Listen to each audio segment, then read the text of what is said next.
नमस्कार जन उत्तराखंड में आप सभी का स्वागत है। मैं हूं आपके साथ स्फूर्ति सिंह। खबरों की शुरुआत करेंगे, लेकिन उससे पहले एक नजर हेडलाइंस पर।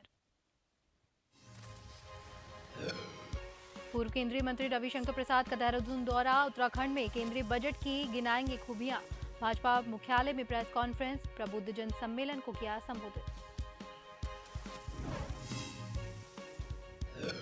नगर निकाय और लोकसभा चुनाव की कवायद तेज। संगठन विस्तार और चुनावी रणनीति बनाने में जुटी भाजपा। मंडल और बूथ स्तर तक युद्ध स्तर पर कर रही काम।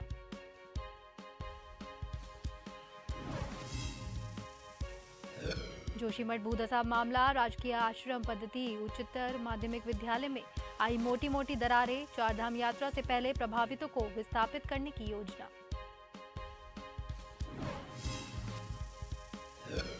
कनखर थाना पुलिस को मिली बड़ी सफलता। जेईई परीक्षा मामले में 9 लोगों को खिलाफ मामला दर्ज। नकदी और अवैध सामान के साथ 3 आरोपियों को दबोचा।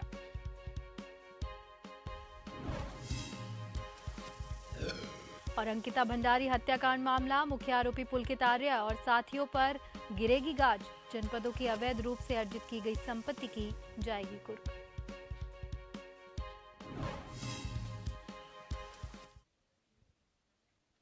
और अब खबरें विस्तार से। उत्तराखंड का बजट सत्र मार्च में होना है, जिसको लेकर अभी से ही सरकार पूरी तरह से तैयारियों में जुटी है। वित्त मंत्री प्रेमचंद अग्रवाल की माने तो उनका कहना है कि मार्च में इस बार विधानसभा सत्र, जिसको हम बजट सत्र भी कहते हैं, में मार्च के दूसरे सप्ताह में लाने की संभावना है, जिसको लेकर स्वाभाविक तौर पर जैसे पिछली बार भी जनता से सुझाव मांगे गए थे, इस बार भी जनता से सुझाव मांगने प्रारंभ कर दिए हैं।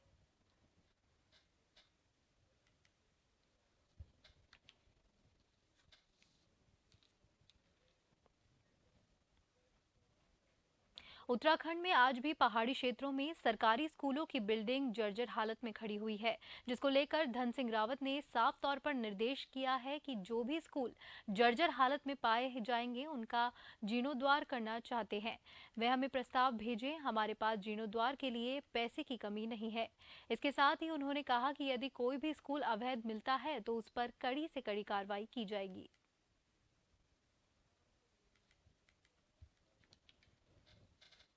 स्कूलों को पैसे की कोई कमी नहीं है। अगर कोई भी स्कूल में अगर जीर्णोद्धार करना है तो पैसा पर्याप्त दिया जाए। देखिए, अगर कोई अवैध स्कूल है तो जरूर निश्चित रूप से इस पर कार्रवाई की जाए। ओली में विंटर्स गेम को लेकर स्थिति साफ हो गई है। पहले जोशीमठ आपदा की वजह से ओली में विंटर गेम्स को लेकर सस्पेंस बरकरार था, लेकिन तारीखों के ऐलान के बाद से अब विंटर गेम्स की स्थिति साफ हो गई है।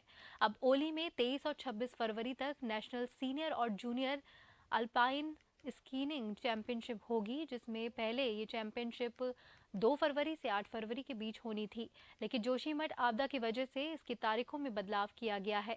उत्तराखंड पर्यटन विभाग ने इसके लिए सभी तैयारियां पूरी कर ली है। सचिव पर्यटन सचिन कुर्वे ने बताया कि विभाग द्वारा ओली विंटर गेम्स को लेकर सभी तैयारियां पूरी हो गई है।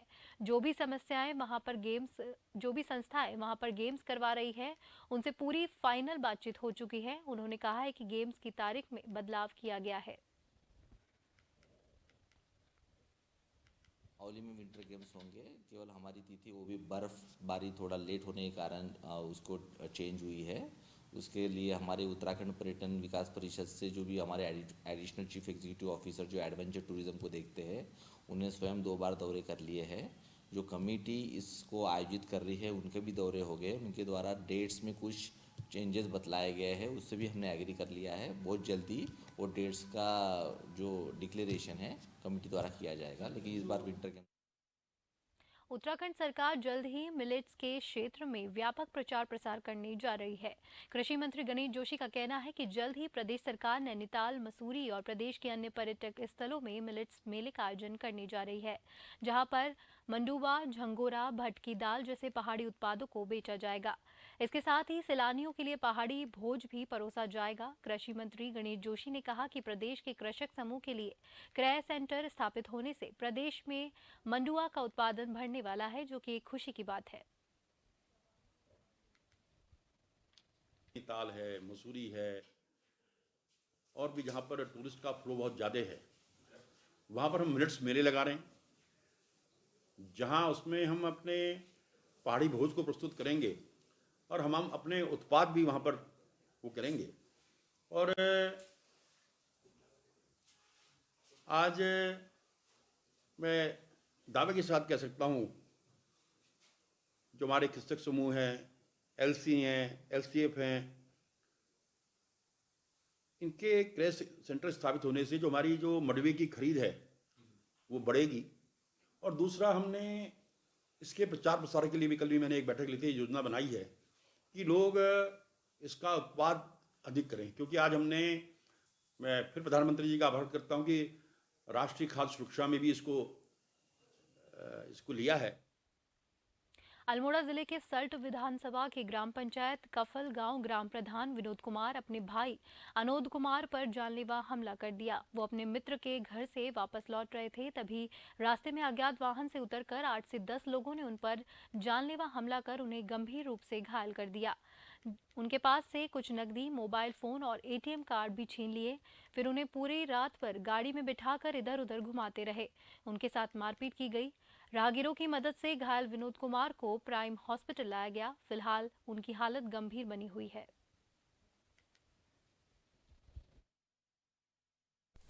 मेरे लड़का विनोद कुमार अनोद कुमार दोनों भंगलाड़ी से अपने मित्र सनोज को छोड़ के आ रहे थे, और भंगलाड़ी बैंड में जो गाड़ी वहाँ से नीचे आ रही थे, इन लोगों ने इनको ज़बरदस्ती मार के इनके खोपड़ी फोड़ के डंडे मार के, हमें कोई पता नहीं, एक गाड़ी वाला आया, वो इनको भर्ती करके यहाँ आ गया। मैं इसका पिता हूँ, इतने के बावजूद इनकी हालत देखा हम भी बेहोश हो रहे हैं। हमें कोई पता नहीं कि क्या हुआ। और इनने जब हाल देखे, जब हमने सुना अपने लड़के के मुँह, तो ये इतने लोगों ने, इनको पता नहीं कितने लोग थे, 20-25 लोग थे, इन्होंने डंडे मार के इनके खोपड़ी फोड़ दी। ड्राइवर थे वो लाए यहाँ इस हॉस्पिटल में। इसमें ये जो चोटिल है अनोद कुमार, जो कफल गांव जसकोट के रहने वाले हैं, इन्होंने मुकदमा लिखाया है और हमने इसकी तहरीर के आधार पर हमने मुकदमा दर्ज कर दिया है।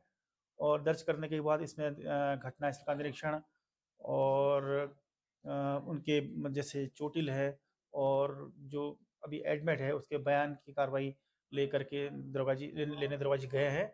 और मेडिकल रिपोर्ट के उपरांत इसमें जो भी कार्रवाई होगी, आगे अपराध में वृद्धि की कार्रवाई होगी वो करेंगे, और उसके बाद हम इनकी अतिशीघ्र गिरफ्तारी की कार्रवाई। रानीपुर कोतवाली क्षेत्र अंतर्गत गढ़मीरपुर में बनी करबला दरगाह के अंदर रखे गल्ले पर देर रात को चोरों ने हाथ साफ कर दिया। चोरों द्वारा करबला में लगे सीसीटीवी कैमरों के वायर काटकर बड़ी ही सूझबूझ के साथ चोरी की घटना को अंजाम दिया गया। खादिम नासिर अली द्वारा बताया गया कि हम करबला में पूरे दिन खिदमत कर घर चले जाते हैं। चोरों ने रात के समय मौका पाकर करबला में गल्ले के अंदर रखे हजारों रुपए चोरी कर लिए। वहीं चोरी करने आए चोर सीसीटीवी कैमरे में कैद हो गए। मौके पर पहुंची सुमन नगर पुलिस द्वारा आसपास छानबीन भी की गई। सुमन नगर चेतक पुलिस लगातार गश्त करती रही, लेकिन करबला जंगल में बनी होने के कारण चोरी करना आसान हो गया। सुमन नगर पुलिस द्वारा सीसीटीवी फुटेज के आधार पर अभी भी छानबीन की जा रही है। रात में यहाँ से किसी भी टाइम चला जाता हूँ, तकरीबन 9 बजे के तक के चला जाता हूँ घर में, और सुबह में 6 बजे के करीब 6:30 बजे तक आ जाता हूँ। आज जैसे मैं आया तो यहाँ पर सब चेंज हुआ मिला मुझे, लोग टूटा हुआ मिला, गल्ला फटा हुआ मिला और कैमरे सब फटे हुए मिले। गले में कोई रुपया नहीं छोड़ा उन्होंने। और ये सीढ़ी भी मजार से उठा कर लाए हुए, उधर से मजार पर से जो सीढ़ी आई हुई वो भी यहाँ पड़ी हुई थी दरवाजे में जब मैं सुबह आया।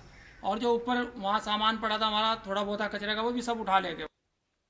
जोशीमठ नगर के सिंह धार वार्ड संख्या 4 में विगत कुछ दिनों से वर्षों पुरानी पानी की धारा सूख चुकी है, जिस कारण सिंह धार वार्ड संख्या 4 में काफी अफरा तफरी का माहौल बना हुआ है।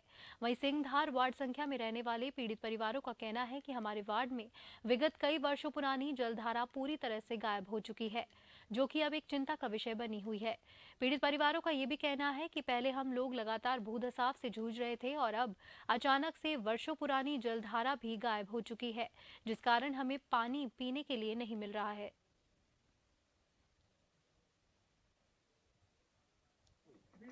हमारा प्राकृतिक स्रोत है। मेरी सास ससुर करीबन 60, 70, 80, 90 साल पहले का ये धारा, वो बताते हैं हमारा 200 साल पुराना धारा ये।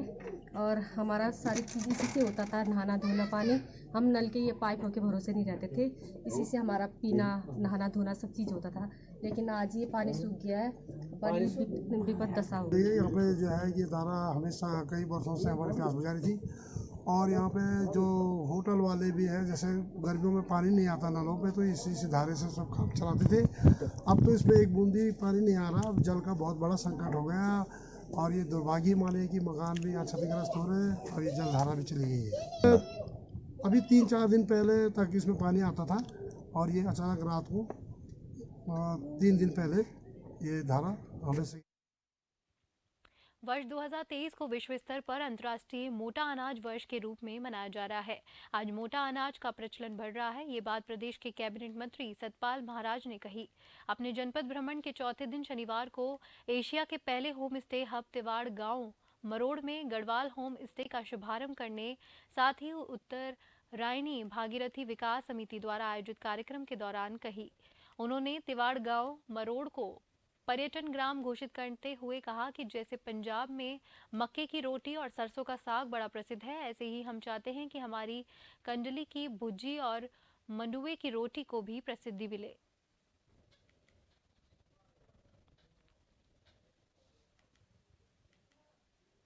बहुत रिमोट इलाका है, मनांग वैली की तरफ का इलाका है, जॉमसंग कहते हैं उसे।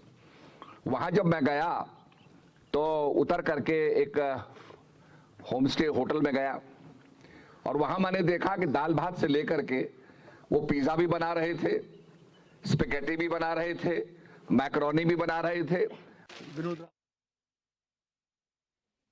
महिला बाल संरक्षण आयोग की अध्यक्ष गीता खन्ना अपनी टीम के साथ औचक निरीक्षण करने स्कूल पहुंची तो वहां पर उन्होंने पाया कि विद्यालय नेशनल हाईवे के किनारे स्थित होने के कारण विद्यार्थियों के लिए सुरक्षा के दृष्टिकोण से काफी खतरनाक है। साथ ही साथ विद्यालय जिस भूमि पर है वह भूमि और विद्यालय का भवन भी मानचित्र स्वीकृति नहीं है। विद्यालय में जगह जगह कांटेदार और बिजली की तारें भी बिछी हुई है। थोड़े से बच्चे और कर्मचारी भी हमें दिखे, वो हिजाब पहने हुए थे, जो कि मेरे हिसाब से डिस्क्रिमिनेटरी है। स्कूल्स में इस तरह से हमें इसमें मतलब स्कूल में हमें क्या इंगित करना चाह रहे हैं हम हिजाब पहना के बच्चों को। शिकायतकर्ता ने हमें मदरसों के बच्चों का और इस स्कूल का की संतृप्तता पे भी बताया था, लेकिन मदरसों का अभी हमारे पास पूरा डेटा नहीं आया। हमने मदरसा बोर्ड से मांगा है। खबरों का सिलसिला यूं ही जारी रहेगा। वक्त हो चला है एक ब्रेक का।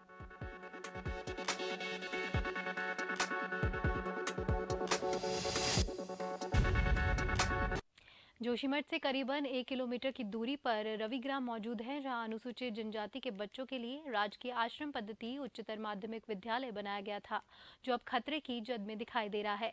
आपको बता दें कि यहां पर कई जगह पर बड़ी बड़ी मोटी मोटी दरारें पहुंच चुकी है, जिसके कारण इस विद्यालय के आगे से रेड क्रॉस के निशान भी लग चुके हैं। और बड़ी बात तो ये है कि इस विद्यालय में करीबन अनुसूचित जनजाति के 175 छात्र पढ़ाई करते हैं। और ये भी है कि यहाँ पर आश्रम पद्धति विद्यालय अब दूसरी जगह शिफ्ट हो चुका है। बताया जा रहा है कि आश्रम पद्धति विद्यालय अब चमोली जिले के शेकोट मठाना नामक जगह पर शिफ्ट कर दिया गया है। खास बात तो यह है कि राजकीय आश्रम पद्धति उच्चतर माध्यमिक विद्यालय आवासीय विद्यालय के रूप में माना जाता है। यहाँ पर सभी छात्र इसी विद्यालय में पढ़ने के साथ साथ बच्चों का आवास भी इसी विद्यालय में उपलब्ध था। और जिन बच्चों के लिए यहाँ पर हॉस्टल जैसी व्यवस्था भी सरकार के द्वारा कर दी गई थी। बड़ी बात तो यह है कि जब आश्रम पद्धति के छात्र विद्यालय को छोड़ रहे थे, तब कई छात्र का भी भावुक होते हुए नजर आए।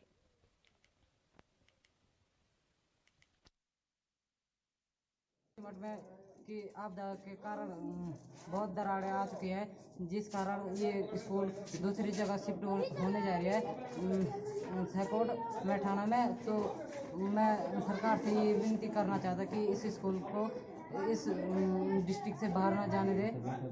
ये निवेदन होगा कि क्योंकि बहुत बच्चों के बहुत हम जैसे बच्चों के बहुत इस स्कूल ऐसे स्कूलों में बहुत भविष्य है। वर्षों से यहाँ पर संचालित था इस विद्यालय में पढ़े हुए छात्र आज शासन स्तर पे या प्रदेश में विभिन्न स्थानों पर बहुत महत्वपूर्ण पदों पर आसीन हैं। विद्यालय का काफ़ी नाम था, लेकिन जिस प्रकार से सबको विदित है कि जिस प्रकार जोशीमठ में इस बार भूदशा हुआ, उसी की चपेट में हमारा ये विद्यालय भी आया।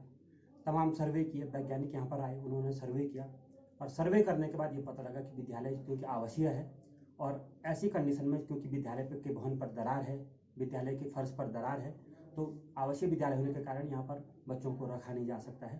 तो जिलाधिकारी महोदय के द्वारा हमको निर्देश हुए हैं कि फिलहाल अग्रिम व्यवस्था होने तक हमको समाज कल्याण द्वारा संचालित राजकीय आश्रम पद्धति विद्यालय सहकोट में विद्यालय को शिफ्ट किया जाना है। जोशीमठ आपदा प्रभावितों का मामला। चारधाम यात्रा से पहले प्रभावितों को विस्थापित करने की योजना। 1 अप्रैल से पहले पुनर्वास कार्य पूरा करने का फैसला। केंद्रीय गृह मंत्री गृह सचिव ने नई दिल्ली में ली बैठक। एनडीएमए के अफसरों समेत 8 तकनीकी संस्थाओं के विशेषज्ञों के साथ की वर्चुअल बैठक में रिपोर्ट पर विस्तार पूर्वक चर्चा हुई। ये सूत्रों के हवाले से खबर सामने आ रही है। हाई रिस्क जोन को जल्द से जल्द पूरी तरह से खाली करवाया जाए। विस्थापित करने के लिए युद्ध स्तर पर तैयारियां करने के निर्देश दिए गए। तो वहीं प्रभावितों की सहमति से विस्थापन की प्रक्रिया पूरी करने के बाद ही तकनीकी जांच रिपोर्ट का होगा खुलासा।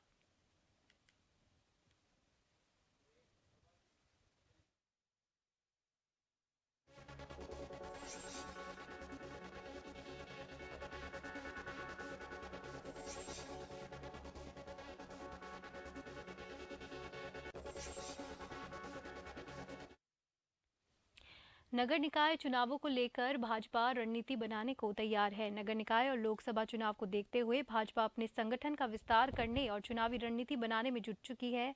आपको बता दें कि प्रदेश के लेकर मंडल और बूथ स्तर तक भाजपा अपने संगठन के विस्तार के लिए युद्ध स्तर पर काम कर रही है। वहीं भाजपा प्रदेश महामंत्री आदित्य कोठारी ने कहा कि अगले वर्ष 2024 में लोकसभा चुनाव का होना है और उससे पहले स्थानीय निकाय चुनाव भी है। प्रमुख कार्यक्रम हमारा संगठन विस्तार का है। जिला स्तर पर संगठन का विस्तार हो चुका है। मंडल की कार्य समितियां 5 तारीख से पहले जो पूरे प्रदेश में 270 मंडल हमने बनाए हैं, सभी में मंडल की कार्य समिति गठित हो जाएगी और 10 तारीख तक जिला कार्य समिति की बैठक और 20 तारीख तक सभी मंडलों की बैठक हो जाएगी।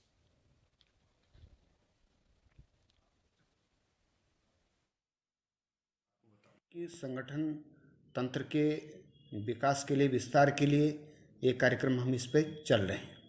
दूसरी बात है कि अगले वर्ष 2024 में लोकसभा के चुनाव होने हैं और उससे पहले स्थानीय निकाय के चुनाव हैं। पहला तो हमारा कार्यक्रम संगठन के विस्तार का है। जिला स्तर पर संगठन का विस्तार हो चुका है। मंडल की कार्य समितियां तुरंत 5 तारीख से पहले सभी पूरे प्रदेश के जो 270 मंडल हमने बनाए हैं, सभी में मंडल की कार्य समिति गठित हो जाएगी और 10 तारीख तक जिला कार्य समितियों की बैठक और 20 तारीख तक सभी मंडलों की बैठक ये संपन्न हो। उत्तराखंड लोक सेवा आयोग की पटवारी पेपर लीक मामले के बाद जेईई परीक्षा को लेकर लगातार मुख्यमंत्री पुष्कर सिंह धामी को शिकायतें मिल रही थी। मुख्यमंत्री के आदेश के बाद हरिद्वार एसआईटी द्वारा मामले की जांच की गई और कनखल थाने में 9 लोगों के खिलाफ मुकदमा दर्ज किया गया। एसआईटी ने इस मामले में बड़ी कार्रवाई करते हुए 3 आरोपियों को गिरफ्तार किया है, जिनके पास से 7 लाख रुपए और कई दस्तावेज भी बरामद किए गए।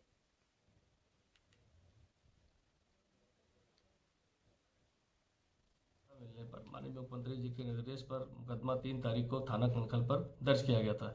इसके बाद एसआईटी के द्वारा इसमें 7 संकलन की कार्रवाई की गई, जिसके आधार पर 3 अभियुक्तों की गिरफ्तारी हुई है, जिसमें अनुभाग अति गोपन में नियुक्त अनुभाग अधिकारी जो इस परीक्षा से जुड़ा हुआ था संजीव, इसकी गिरफ्तारी हुई। साथ ही साथ 2 ऐसे दलाल हुए हैं जिनके माध्यम से काफ़ी सारे छात्रों को इसमें प्रश्नों को दिया गया था, जिसमें उसका नाम नितिन चौहान और सुनील सैनी, इनको भी गिरफ्तार किया गया है। तीनों अभियुक्तों से अलग अलग रूप में जो अवैध धनराशि अर्जित की गई थी, करीब 7 लाख रुपए, ये भी बरामद हुए। अफवाह और फर्जी खबरें चलाने वाले अब बच नहीं पाएंगे। ऐसे लोगों पर भी एसटीएफ ने सख्त कार्रवाई करने का मन बना लिया है। ऐसे लोगों को 3 दिन का समय दिया गया है। इस बात की जानकारी देते हुए एसएसपी एसटीएफ आयुष अग्रवाल ने उत्तराखंड एसटीएफ ने पोर्टल के जरिए भर्ती परीक्षा को लेकर अफवाह फैलाने वालों को सख्त चेतावनी दी है। उन्होंने कहा कि अगर किसी भी मीडिया कर्मी के पोर्टल के माध्यम से फर्जी खबर चलाई गई तो उनके खिलाफ सख्त से सख्त कार्रवाई की जाएगी।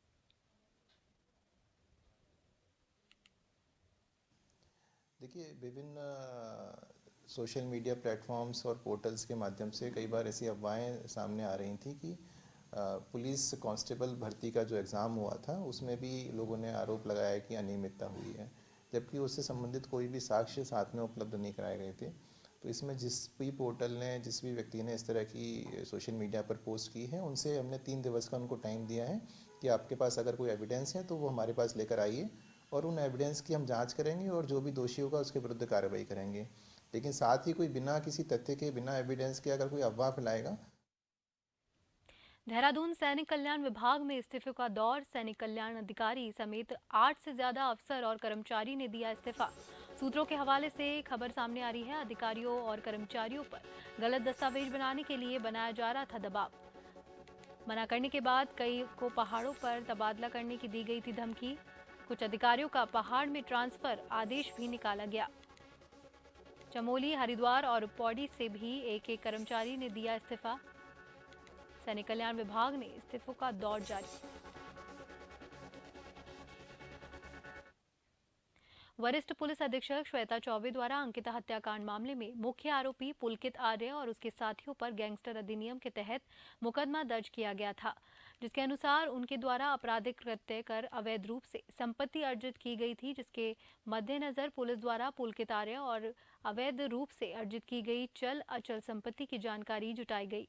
तो ये तथ्य प्रकाश में आया कि हत्याकांड के मुख्य आरोपी पुलकित आर्य द्वारा जनपद हरिद्वार में लगभग 1,75,00,000 की अवैध संपत्ति अर्जित की गई है। इसके साथ ही उनके द्वारा जनपद पौड़ी में लगभग 1,06,00,000 की अवैध संपत्ति अर्जित की गई है, जिसके मद्देनजर वरिष्ठ पुलिस अधीक्षक श्वेता चौबे ने बताया कि दोनों जनपदों के जिलाधिकारियों के आदेश के बाद पुलकित आर्य की दोनों ही जनपदों की अवैध रूप से अर्जित की गई संपत्ति कुर्क की जाएगी।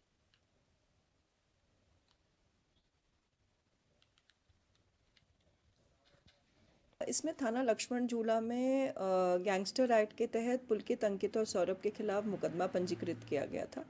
आयोग को निर्देशित किए गए थे कि जो इनकी चलाचल संपत्ति है उसका पूरा ब्यौरा हासिल करें और लगभग जो है इनकी हरिद्वार में जो पुलकित आर्य है उनकी 1,75,00,000 की संपत्ति, जो उनके बैंक अकाउंट्स हैं, जो उनकी लैंड है और जो उनके पास वाहन उपलब्ध हैं, वो हमारी एक रफ एस्टिमेट जो है तैयार किया गया था। और उसके अलावा पौड़ी में जो यमकेश्वर क्षेत्र में जो इनका ज़मीन है उसकी भी जो एक एस्टिमेट लैंड की तैयार की गई थी वो लगभग 1,06,00,000 के ऊपर है। तो ये लगभग 2.25 करोड़ की संपत्ति का संबंधित जो जिलाधिकारी हैं उनको गैंगस्टर एक्ट के तहत कुर्क करने के लिए भेजा जा रहा है। इसी के साथ जन उत्तराखंड में फिलहाल के लिए इतना ही। मुझे दीजिए इजाजत। नमस्कार।